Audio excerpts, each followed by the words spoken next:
मेघनाद की मृत्यु के बाद पत्नी सुलोचना का क्या हुआ। सुलोचना वासुकी नाग की पुत्री और लंका के राजा रावण के पुत्र मेघनाद की पत्नी थी। लक्ष्मण के साथ हुए एक भयंकर युद्ध में मेघनाद का वध हुआ। उसके कटे हुए शीश को भगवान श्री राम के शिविर में लाया गया था। अपने पति की मृत्यु का समाचार पाकर सुलोचना ने अपने ससुर रावण से राम के पास जाकर पति का शीश लाने की प्रार्थना की, किंतु रावण इसके लिए तैयार नहीं हुआ। उसने सुलोचना से कहा कि वह स्वयं राम के पास जाकर मेघनाद का शीश ले आए, क्योंकि राम पुरुषोत्तम है, इसीलिए उनके पास जाने में तुम्हें किसी भी प्रकार का भय नहीं करना चाहिए। रावण के महापराक्रमी पुत्र मेघनाद का वध करने की प्रतिज्ञा लेकर लक्ष्मण जिस समय युद्ध भूमि में जाने के लिए प्रस्तुत हुए, तब राम उनसे कहते हैं, लक्ष्मण, रण में जाकर तुम अपनी वीरता और रणकौशल से रावण पुत्र मेघनाद का वध कर दोगे, इसमें मुझे कोई संदेह नहीं है। परंतु एक बात का विशेष ध्यान रखना कि मेघनाद का मस्तक भूमि पर कदापि नहीं गिरना चाहिए, क्योंकि मेघनाद एक नारी व्रत का पालक है और उसकी पत्नी परम पतिव्रता है। ऐसी साध्वी के पति का मस्तक अगर पृथ्वी पर गिर पड़ा तो हमारी समस्त सेना का ध्वंस हो जाएगा और युद्ध में विजय की आशा त्याग देनी पड़ेगी। लक्ष्मण अपनी सेना लेकर चल पड़े। समरभूमि में उन्होंने वैसा ही किया। युद्ध में अपने बाणों से उन्होंने मेघनाद का मस्तक उतार लिया, पर उसे पृथ्वी पर नहीं गिरने दिया। हनुमान उस मस्तक को रघुनंदन के पास ले आए। मेघनाद की दाहिनी भुजा आकाश में उड़ती हुई उसकी पत्नी सुलोचना के पास जाकर गिरी। सुलोचना चकित हो गई। दूसरे ही क्षण अत्यंत दुख से कातर होकर विलाप करने लगी, पर उसने भुजा को स्पर्श नहीं किया। उसने सोचा, संभव है ये भुजा किसी अन्य व्यक्ति की हो। ऐसी दशा में पर पुरुष के स्पर्श का दोष मुझे लगेगा। निर्णय करने के लिए उसने भुजा से कहा, यदि तू मेरे स्वामी की भुजा है तो मेरे पतिव्रत की शक्ति से युद्ध का सारा वृतांत लिख दे। भुजा में दासी ने लेखनी पकड़ा दी। लेखनी ने लिख दिया, प्राणप्रिय, ये भुजा मेरी ही है। युद्ध भूमि में श्री राम के भाई लक्ष्मण से मेरा युद्ध हुआ। लक्ष्मण ने कई वर्षों से पत्नी, अन्न और निद्रा छोड़ रखी है। वे तेजस्वी तथा समस्त दैवी गुणों से संपन्न है। संग्राम में उनके साथ मेरी एक नहीं चली। अंत में उन्हीं के बाणों से विद्ध होने से मेरा प्राणांत हो गया। मेरा शीश श्री राम के पास है। पति की भुजा लिखित पंक्तियां पढ़ते ही सुलोचना व्याकुल हो गई। पुत्र वधू के विलाप को सुनकर लंकापति रावण ने आकर कहा, शोक न कर पुत्री। प्रातः होते ही सहस्त्रों मस्तक मेरे बाणों से कट कट के पृथ्वी पर लौट जाएंगे। मैं रक्त की नदियां बहा दूंगा।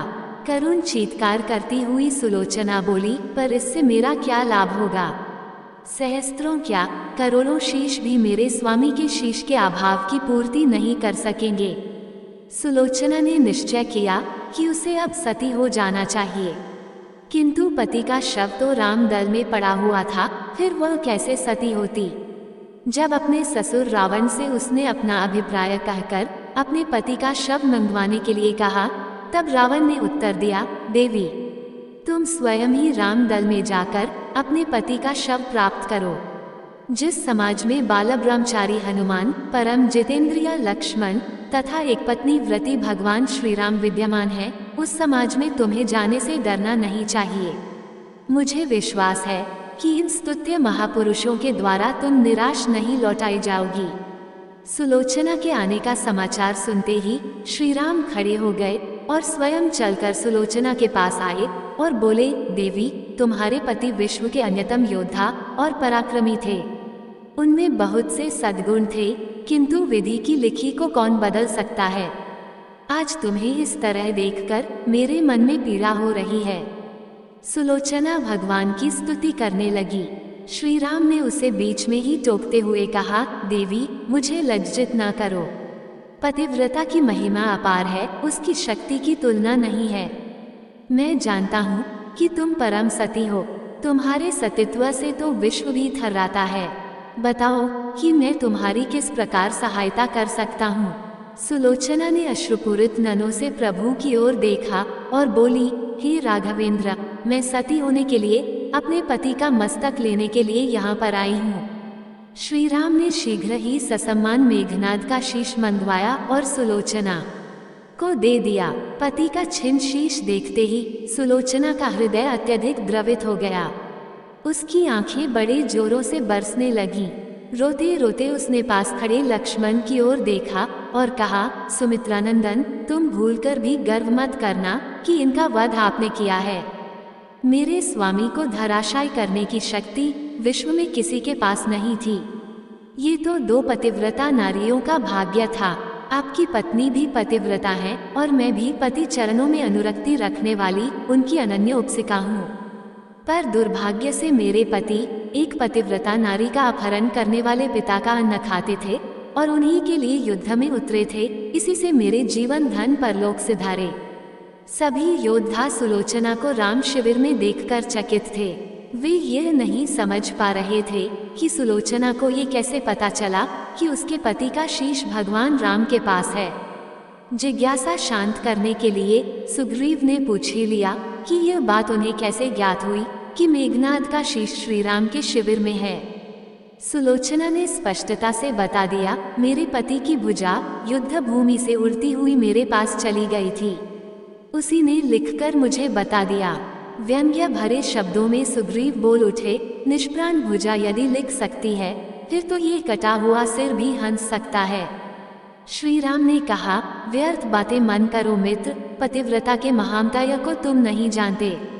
श्री राम की मुखकृति देखकर सुलोचना उनके भावों को समझ गई।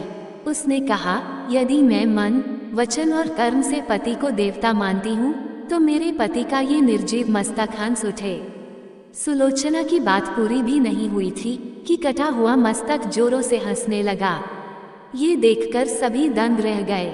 सभी ने पतिव्रता सुलोचना को प्रणाम किया। सभी पतिव्रता की महिमा से परिचित हो गए थे। चलते समय सुलोचना ने श्री राम से प्रार्थना की, भगवान, आज मेरे पति की अंत्येष्टि क्रिया है और मैं उनकी सहचरी उनसे मिलने जा रही हूँ, अतः आज युद्ध बंद रहे।